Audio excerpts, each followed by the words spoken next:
오늘 말씀은 부활주의를 맞이해서 소망하고 기다리며 라는 제목의 메시지를 전하고자 합니다. 함께 읽은 사무엘하 내용과 베드로전서 일부를 함께 읽었는데요.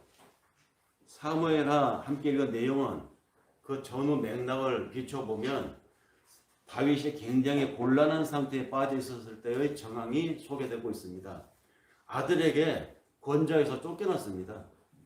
아들 압살롬이 있는데 가만히 기다리면 자기가 왕이 될 텐데 그 가만히 기다리지를 못해가지고 아버지를 몰아낸 것이죠. 그래서 권좌에서 쫓겨나가지고 지금 망명자 신세로 도망다니고 있는 이때에 다윗의 신복들 몇 사람이 이 다윗을 따라서 이제 피난을 다니고 있는 이런 신세였습니다. 그런데 이 피난을 다니고 있는 이 무리 다윗의 이 일행을 향해서 누군가가 아까부터 계속 저쪽에서 돌을 던지면서 막 욕을 하는 사람이 있었습니다. 시므이라고 하는 사람이죠. 이 사람이 누구냐? 다윗이 왕이 되기 전에 이전에 왕이 누굽니까? 사울 왕이었죠. 사울 왕 집안 사람입니다. 그러니까 다윗 저것 때문에 우리 집안이 왕가에서 몰락했다라고 생각하는 사람이었죠. 그래서 이 사람은 다윗 집안하고는 철천지 원수 같은 생각을 하는 사람이었습니다. 그런데 듣자니 그 다윗이 지 아들에 쫓겨나가지고 도망다니는 신세례네. 잘됐다. 쫓아가가지고 도망다니는 다윗 일행을 향해서 돌을 던지면서 이 빌어먹을 놈아, 천벌을 받을 놈아, 이 개가 잡아 물어갈 놈아, 이렇게 욕을 히브리식으로 막 퍼붓습니다. 보다 못해 다윗을 따르던 신복 중에 하나 장군이 왕이여, 저 개 같은 놈이 왜 우리를 따라다니면서 계속 욕을 합니까? 가만 두시렵니까? 허락해 주세요. 내가 당장 가서 칼로다가 좀 목을 댕강 쳐버리겠습니다. 왕의 허락을 요구하는 그 장군에게 다윗이 한 말이 다윗의 신앙임을 증명하고 있습니다. 뭐라고 얘기합니까? 냅둬라. 저 사람이 왜 저러는지 내가 심정이 이해가 간다. 안 그렇겠냐? 자기 집안에 왕이 있었는데 그 왕이 몰락을 하고 아들까지도 전장터에서 죽고 그 다음 내가 왕이 되었는데 나를 사랑하겠니?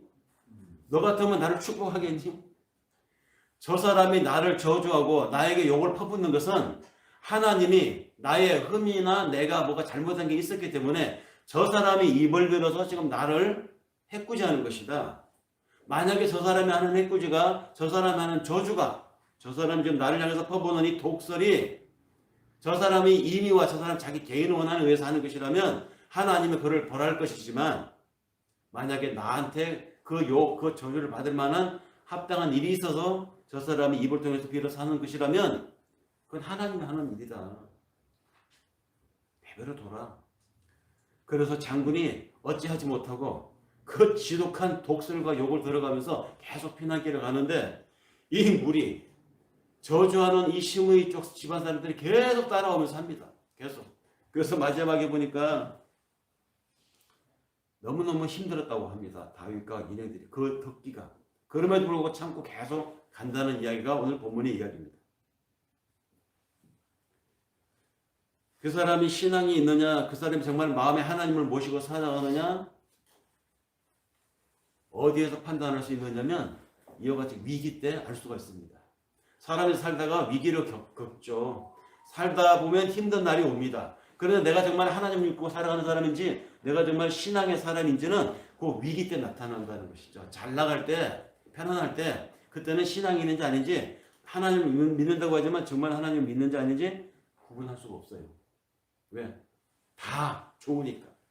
그런데 진짜 신앙의 진가는 사람이 위기 때 나타난다는 것을 다윗의 이 이야기에서 알 수가 있습니다. 다윗은 그래서 자신의 마음속에 모시고 사는 하나님 때문에 함부로 살지 않았습니다. 죽는 날까지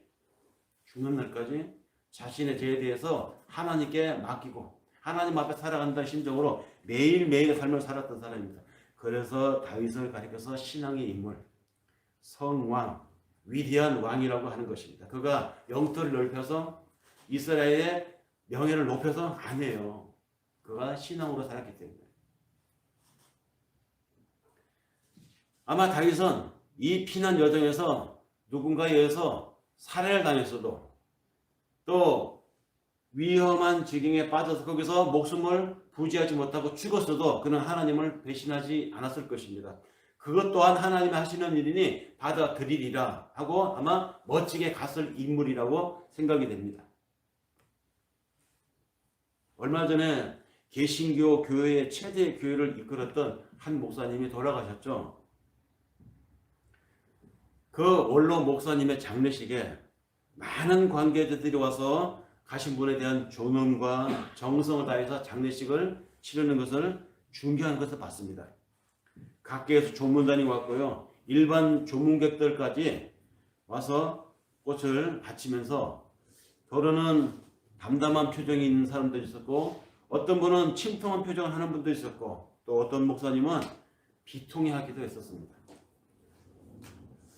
그 중계에서 진행되는 얼굴들을 보면서 아니 목사가 죽으면 축복이지 축제지 왜 저렇게 비통해할까? 우는 건 또 뭐람? 죽었다고 저렇게 굳이 슬퍼하고 엄울한 분위기로 장례식을 치러야 할까? 이런 생각이 들었습니다. 저 죽으면 나중에 그렇게 해주세요. 축제로 지내기만. 언제 죽을지 모르지만. 기독교에서 죽음은 축제이어야 되지 않겠습니까? 죄 많고 힘들게 살았던 이 고난의 세상을 이제 벗어나서 하나님의 나라 가는 타이밍인데 왜 울상이 돼가지고 이렇게 막 음울한 분위기로 지내야 될까요? 검은 옷을 입고. 그래서 로마 바티칸에서는 장례식에 참여한 조문객들이 축제에 참가한 사람들처럼 페스티벌 막 춤을 추고 박수를 보낸다고 합니다.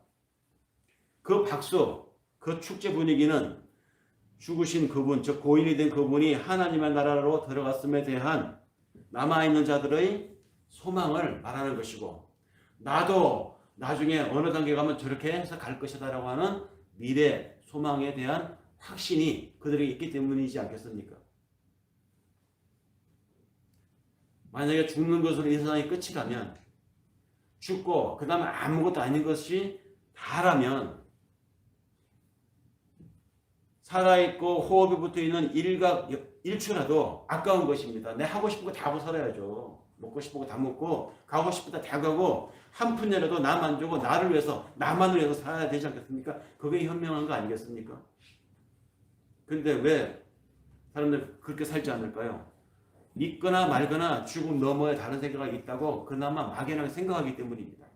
그리고 그것에 대한 죽음 너머의 세상, 죽음 이후의 프로그램에 대한 생각이 구체적이고 분명할수록 신앙에 가까운 사람이고 막연하게나마 죽음 그 다음의 프로그램이 있다고 생각하는 사람들은 그나마 삶을 함부로 살지 않게 되는 것이죠. 우리는 살면서 많은 것을 바램을 가지고 살아갑니다. 이렇게 되었으면 좋겠다. 이런 일이 내 인생에 일어났으면 좋겠다. 내 인생의 목표가 어떤 방향으로 갔으면 좋겠다. 이 바램을 다 갖고 있습니다. 근데 이 바램을 가리켜서 희망이라고도 하고요. 어떤 경우는 또 소망이라고도 하더라고요. 그런데 희망과 소망은 사전에 찾아보면 비슷하게 풀이를 해놨지만 기독교에서는 엄연하게 구분을 하고 있습니다.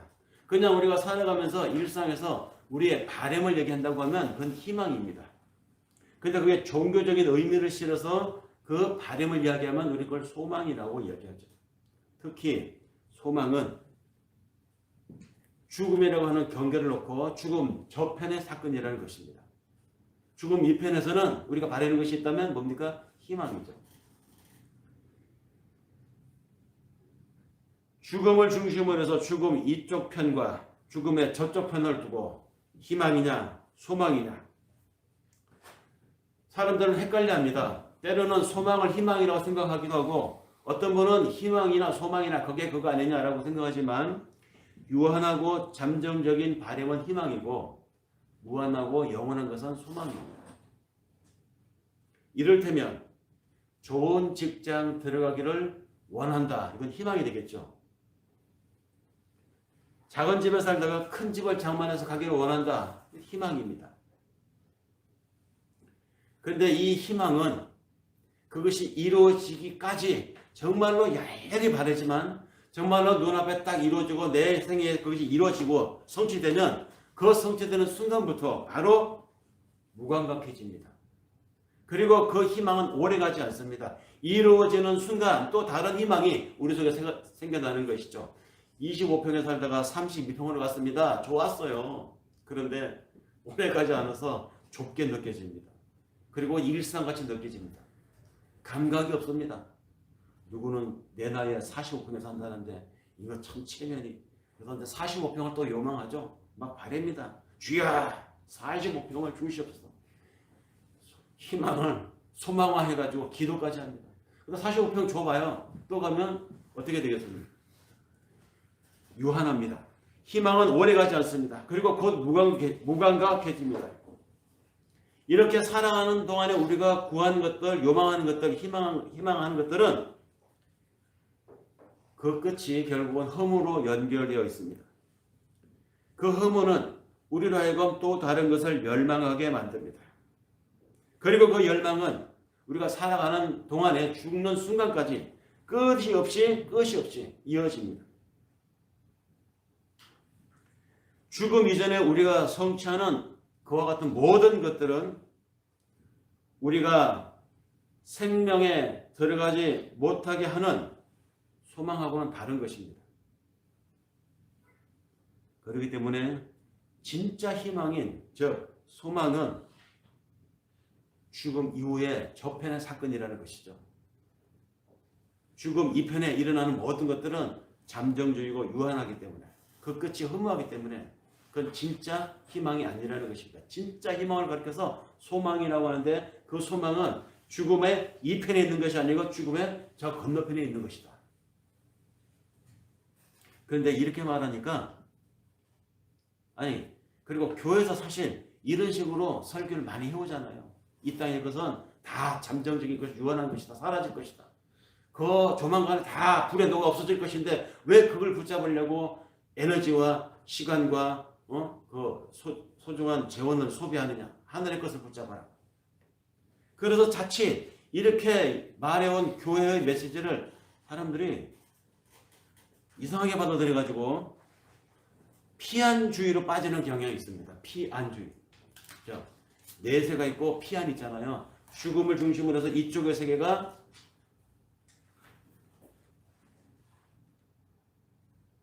차 안의 세계.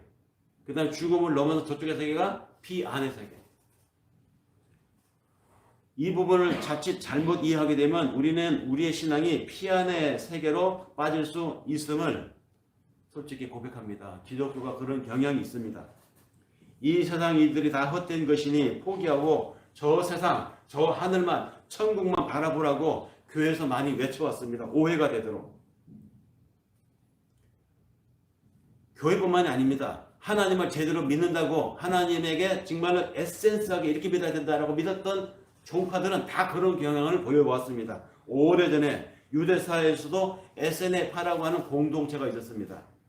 바리새파가 있었고 사두개파가 있었고 그 중에 SNF파가 있었는데요. 이 SNF파는 세상 모든 것이 헛된 것이고 더러운 것이고 부질없는 것이기 때문에 추구할 필요가 없다. 우리 하나님의 나라 갈 소수 정의 멤버들끼리 우리끼리 살자 그래갖고 현실을 다 포기하고 자기들끼리 사회 동굴에 가서 살았어요. 거기 가서 자기들끼리 공동체를 만들어서 자연으로 뭐 메뚜기 석청을 먹으면서 꿀을 먹으면서 약대 털어서 있고 그렇게 살았던 집단도 있었습니다. 완전히 현실을 부정하고 피안의 세계만을 추구하는 경향을 가지고 그들은 살았던 것이죠. 그 당시 예수님 당시 그랬습니다. 그런데 예수님 당시만 그런 것이 아니고 그 이후에 교회 시대에 들어와서 중세 때도 그랬습니다. 이 세상의 것들은 죽음으로 소멸된다. 다 의미 없는 것이다. 그래서 중세 때 수도사들이 현실을 거부하고 자기들끼리 저 산속에 또는 벽돌 절벽 위에 지은 수도사 사원을 지어놓고 자기들끼리 모여서 거기서 금욕생활하고 자기들끼리 하나님이 원하시는 가장 알맞는 삶이 이것이라고 자기들의 삶을 추구했던 것이죠. 수도원 중세의 수도사들의 삶이 그랬습니다.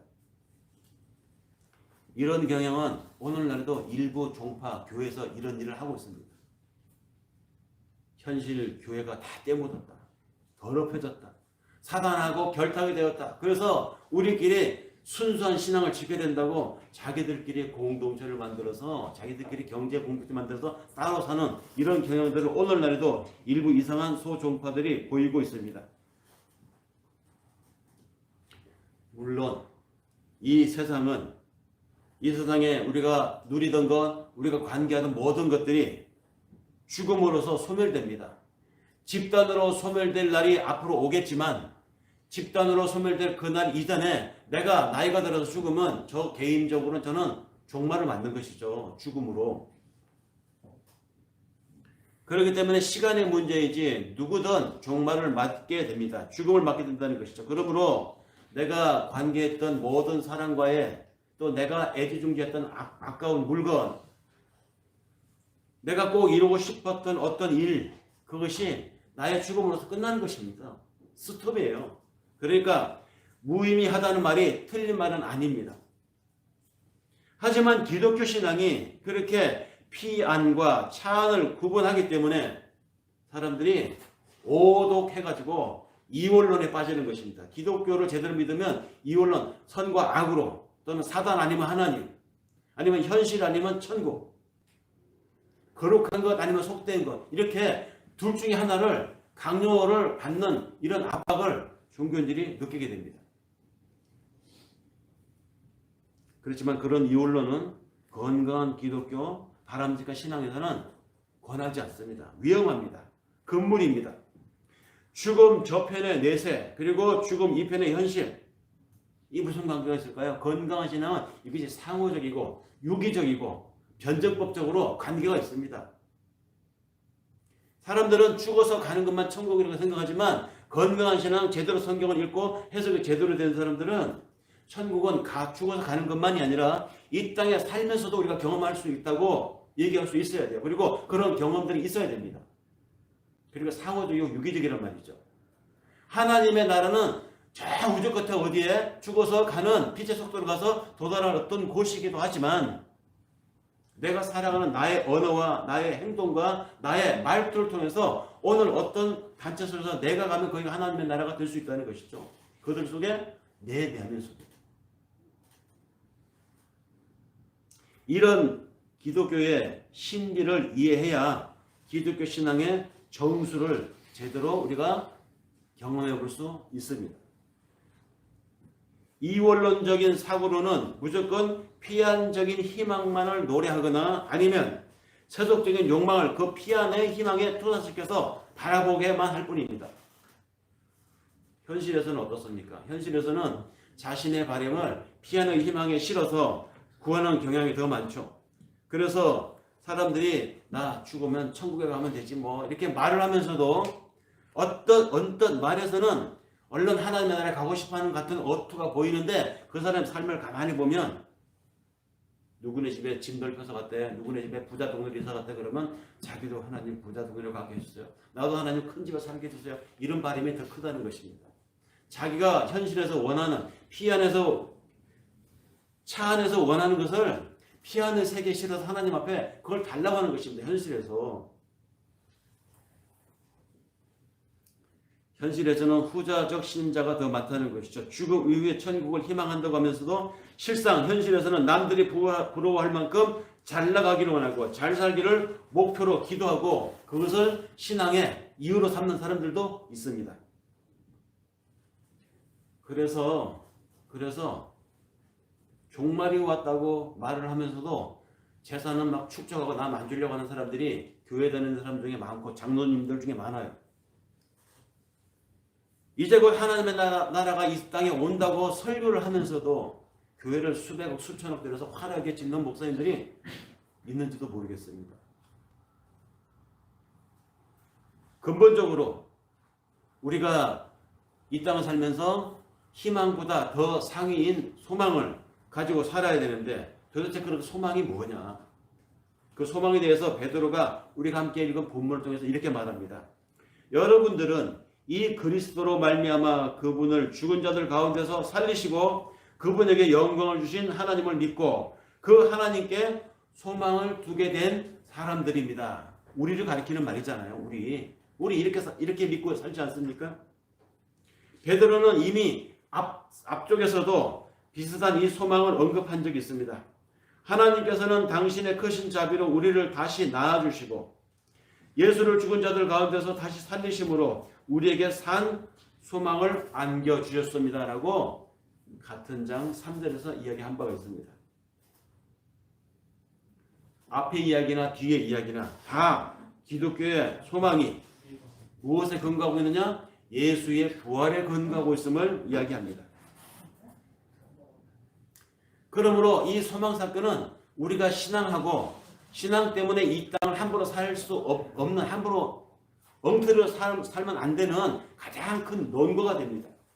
어쩌면 이것은 우리의 모든 것을 중단시키고 우리의 모든 삶을 파괴시키는 죽음이라고 하는 이 사건, 이걸 넘어서는 그냥 소망인데 사람들은 이 사건을 너무 신화적이고 너무 성경의 고대 이야기 또는 그 믿는 사람들끼리만 주고받는 그들만의 각색된 이야기로만 생각하는 경향이 있습니다. 사람이 살아가는데 죽음만큼 큰 사건이 있습니까? 저한테 있어서는 내가 죽으면 우주가 멈춘 거나 똑같아요. 제가 죽으면 태양이 폭발한 것 같습니다. 여러분 한 사람 한 사람이 다 소중한 사람이지만 여러분 한 사람이 죽으면요 그 당사자가 가장 큰 사건이에요. 그리고 2차적으로 그 가족들이죠. 그리고 3차적으로는 그를 아는 지인들과 동네 사람들이겠죠. 그만큼 죽음이라고 하는 것은 개인적으로 어마어마한 사건입니다. 그런데 그 어마어마한 사건, 그 죽음을 극복하고 넘어설 수 있는 어떤 것이 있다면 그건 더 큰 사건 아니겠습니까? 하나님의 예수를 죽은 자 가운데서 다시 살리셨다라고 성경은 이야기합니다. 분명하게 이야기합니다. 그렇게 얘기하는데 그래서 우리 그 사실을 믿는 우리도 역시 내가 어마어마한 사건, 즉 내 개인사의 죽음이라고 하는 사건이 닥칠 텐데 그 사건 나는 죽으면 끝이다. 근데 죽음은 끝이 아니고 나중에 있다. 다시 살아난다. 이 부활을 이야기한다. 우리도 그렇게 믿어요. 그것이 분명하기만 하다면 이 세상에서 이것보다 더 큰 소망이 어디 있겠습니까? 죽음을 넘어서는 것 이거보다 더 큰 소망이 있을 수 있나요? 모든 것이 파괴되는 그 기초가 해결되는 문제잖아요. 어마어마한 사건입니다. 소망이, 부활이. 우리 그 부활을 소망합니다. 문제는 죽은 자로부터 부활을 우리가 확인할 방법이 없다는 거예요. 죽었다 살아난 사람 봤습니까? 예수가 죽었다 살아났다고 하는 얘기는 2000년 전의 이야기입니다. 2000년 전에 돌아가서 볼 수 없잖아요. 여기서 씌어있어. 씌어있어서 우리가 그렇게 믿으려고 애를 쓰는 것이 믿어집니까? 솔직히. 믿고 싶지 않아서가 아니라 믿기 싫어서가 아니에요. 믿어지지 않아요. 그게 정상입니다. 그게 믿어지는 것이 사실 이상하죠. 믿을 만한 이야기가 아니기 때문에 대부분의 사람들이 아마 믿지 않을 것입니다. 이거 교회 다니는 사람들은 마찬가지예요. 믿고 싶어요. 근데 정말 믿어요? 죽은 사람이 어떻게 다시 살아납니까? 한번 죽으면 살아나지 못합니다. 이 사실은 상식적인 판단을 하는 사람이라면 누구나 다 인정합니다. 교회 다니는 사람도 사실 이 부분을 내심 그렇게 인정할 겁니다. 죽었다 어떻게 살아나? 그러면 우리의 믿음은 뭔가요? 우리의 소망은 뭡니까? 우리는 어떻게 해야 돼요? 어떻게 믿어야 됩니까? 우리 믿음을 어떻게 정의해야 되죠? 아마 교회에서 그동안에 다수의 우리 믿는 사람들은 믿음만이 그것이 믿어진다. 그러니까 믿음만이 해결이다. 그래서 무조건 믿음에 의지해야 돼. 안 믿어져? 믿어! 강요를 해왔습니다. 그리고 그렇게 강요를 하다 보니까 스스로 이거는 내가 안 믿어지는 내가 문제구나. 내가 믿음이 없구나. 이렇게 생각을 합니다. 부활처럼 인간의 상식을 넘어서는 사건을 교회에서 내가 설교로 들을 때마다 또 나보다 더 교회를 오래 다닌 교회 친구가 나한테 부활에 대한 이야기, 동정녀 탄생 이야기, 이런 과학적 상식을 넘어서는 이런 이야기를 들을 때마다 나는 근데 왜 그게 동의가 안 되지 마음으로 이런 무언의 압력을 받아요. 강요를 받는 것입니다. 양자택일을 강요받는 것 같은 분위기에 서게 되는 것이죠. 아, 이거를 저 사람처럼 이 부활이 실제 사건이라고 믿어져야 나도 신앙인이구나. 안 믿어지는 나는 아직 신앙인이 아닌가 봐. 이런 강요를 받는 그런 말입니다. 무조건 믿을 것인지 아니면 기독교 신앙을 포기할 것인지 이렇게 양자택일에 강요를 당하는데 사실 강요는 합당치 않습니다. 정당하지 않습니다. 우리의 합리적인 인식 능력을 모두 포기하고 무조건 믿는 것만이 건강한 기독교가 아니에요. 의심하고 믿어지지 않으면 내 이성이 동의하고 믿어질 때까지 회의하고 의문을 던지는 게 맞습니다. 그렇다고 그런 요소들을 무조건 의미 없는 것으로 치부하는 것도 또 지혜롭지 않아요. 왜냐하면 성경이 경고하고 있기 때문에 하나님의 말씀에 그렇게 이야기하고 있기 때문에. 그러면 우리의 신앙은 어디에서 자리를 잡아야 될까요? 신앙이라고 하는 것은 과거에 벌어진 어떤 초자연적인 사건에 대해서 내가 지금 그 사건을 2000년 전에 일어났던 그 사건을 정말 현실에서 일어났다라고 믿느냐 안 믿느냐 이걸 가지고 내가 믿음이 있느냐 없느냐 따질 문제가 아니라는 것입니다. 이걸 솔직하게 우리가 마음에 질문을 던져봐야 돼요. 그러면 신앙이 뭡니까? 뭘 믿는다는 것이죠? 그것보다는 그것이 향하고 있는 미래의 생명 사안에 대해서 그것이 향하고 있는 소망에 대해서 내가 마음을 두고 있느냐 안 두고 있느냐 여기에 더 큰 의미가 있다는 것이죠. 과거에 일어난 어떤 사건에 대해서 그걸 믿느냐 안 믿느냐 이것보다 그것이 의미하고 있는 앞으로 열린 미래를 향해서 내가 어떤 자세를 갖느냐 여기에 신앙의 의미가 있다는 것입니다. 기독교 신앙은 광신이 아닙니다. 그렇다고 기독교 신앙은 과학 실증주의도 아닙니다.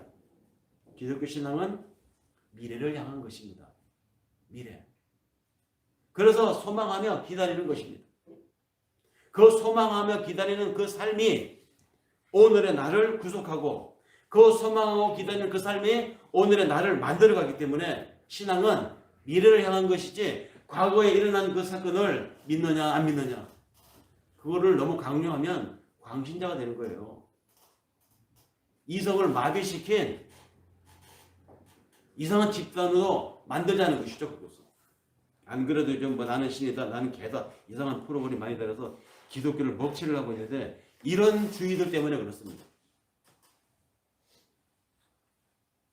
우리가 경험하는 생명 존중의 자세들 우리가 이루기를 원하는 열린 세계에 대한 우리의 바람은 어떤 미래를 지향하고 있느냐에 따라서 인식될 수 있고 그것이 선택되어질 수 있습니다. 어떤 미래를 원하는가?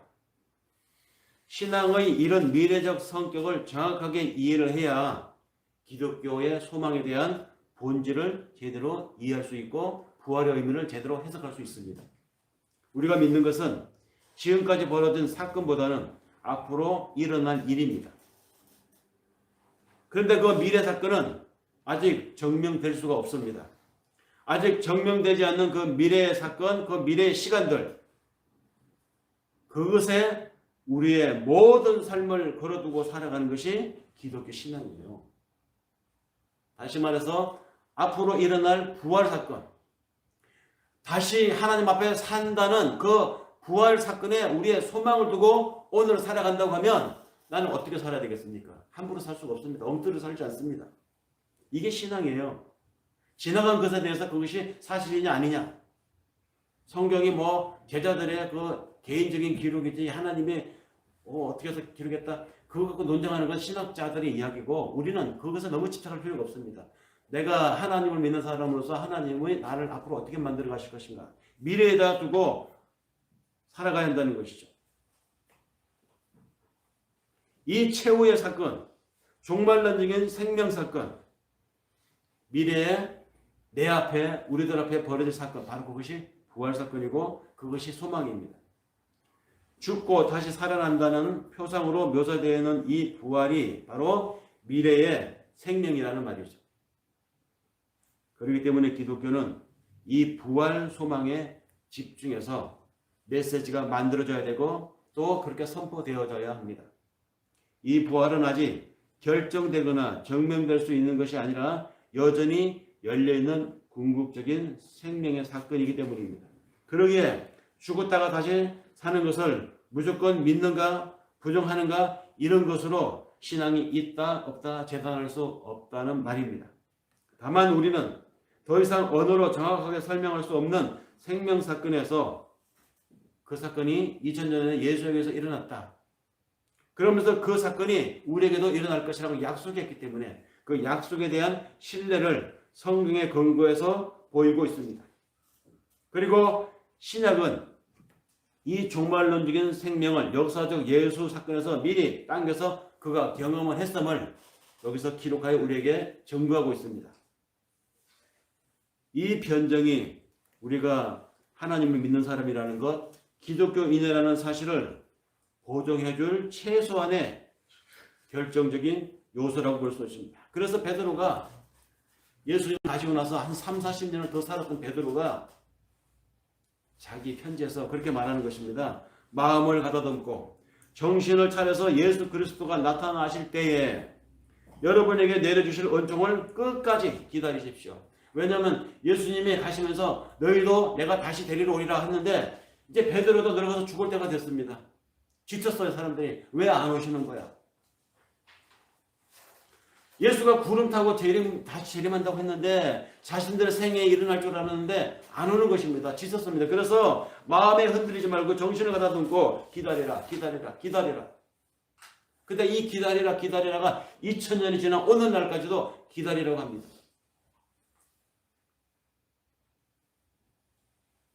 그가 다시 나타나실 때에 이렇게 베드로가 말한 그가 나타나실 때 이때가 언제입니까? 재림입니다. 예수 그리스도의 재림.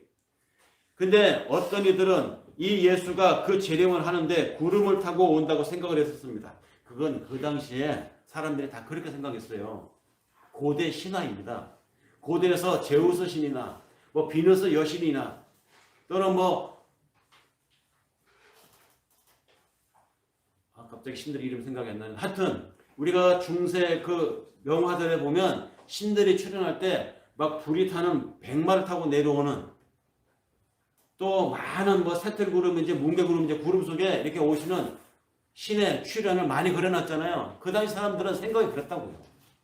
어떤 위대한 존재, 대단한 존재, 영웅, 메시아 이런 분이 오시면 그 주변에 후광이 이렇게 비춰지고 그 구름이 막 움직이고 그 천군 천사 이것이 그들의 상상이었습니다. 천사가 날개가 있다고 믿었으니까.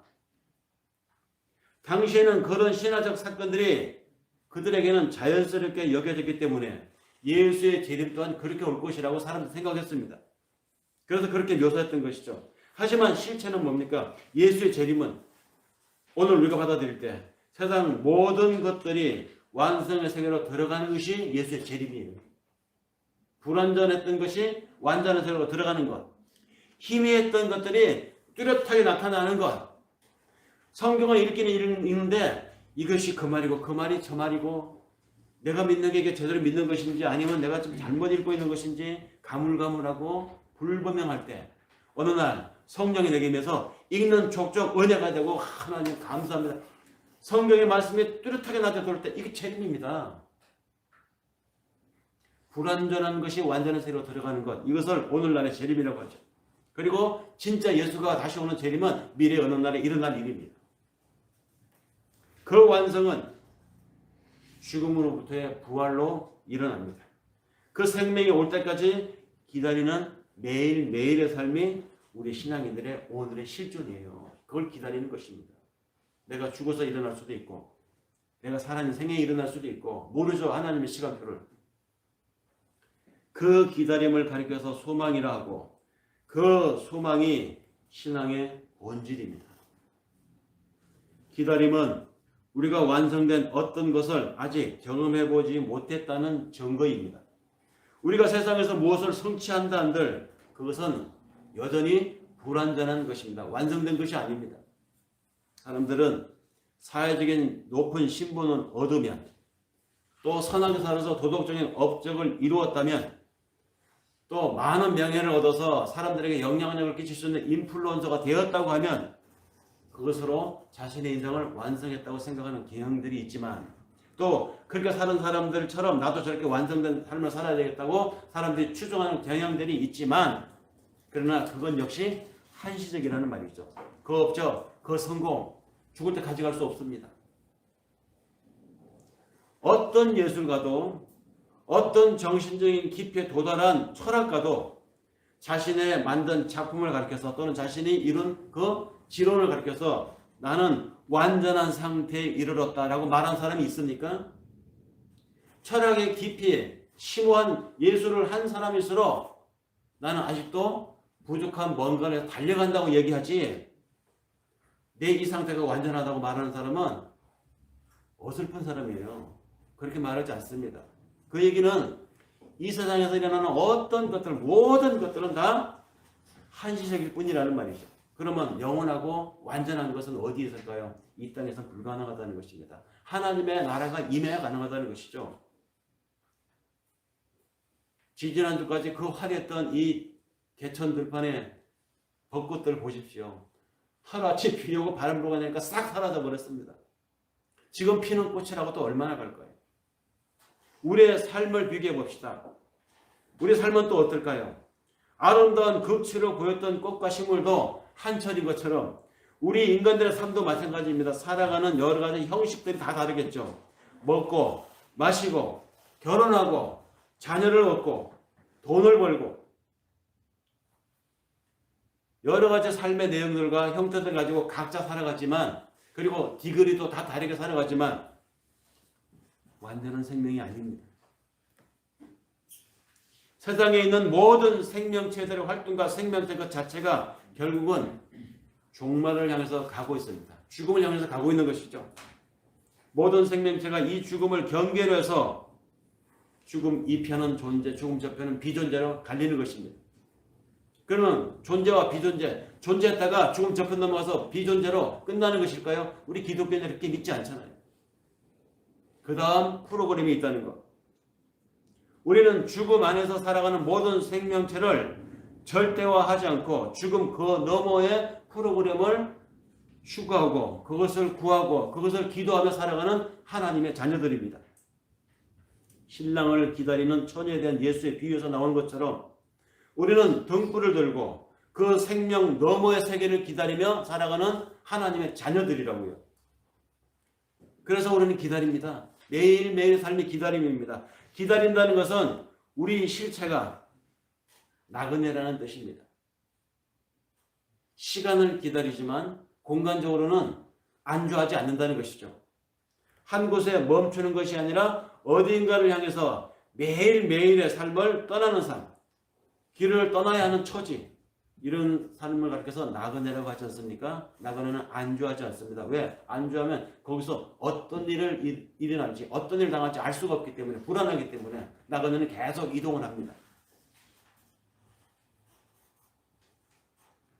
이렇게 계속 움직이고 계속 어딘가로 이동하는 나그네의 삶, 이 나그네 삶은 필수적으로 불안하기 때문에 누군가를 의지해야 됩니다. 그래서 우리가 하나님을 의지하는 거예요.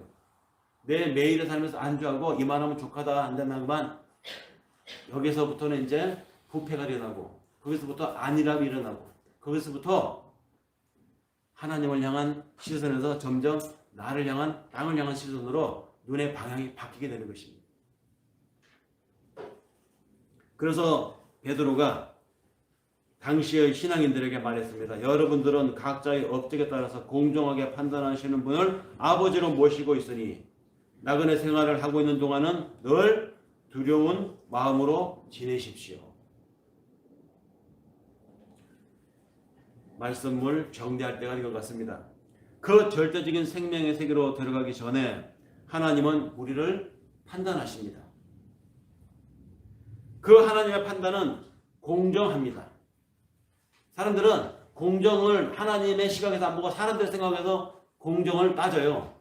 능력에 따라서 많이 한 만큼 많이 주고 적게 한 사람에게 적게 주고, 이것이 사람들이 생각하는 공정입니다. 네, 세상 삶은 그래야 되겠죠. 많이 수고한 사람에게 더 많이 주고 뺀질뺀질 일어나고 노는 사람에게 어떻게 많이 줄 수 있겠습니까? 그런데 하나님의 공정도 그럴 것이라고 생각을 해요. 아니에요. 하나님의 생각은 우리의 생각과 다릅니다.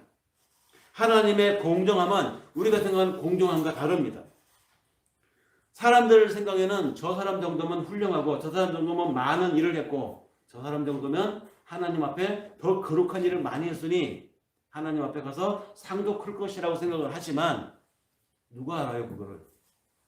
사람들 앞에 자신을 속이고 자기 양심까지 속여서 위장할 수 있는 것이 사람입니다.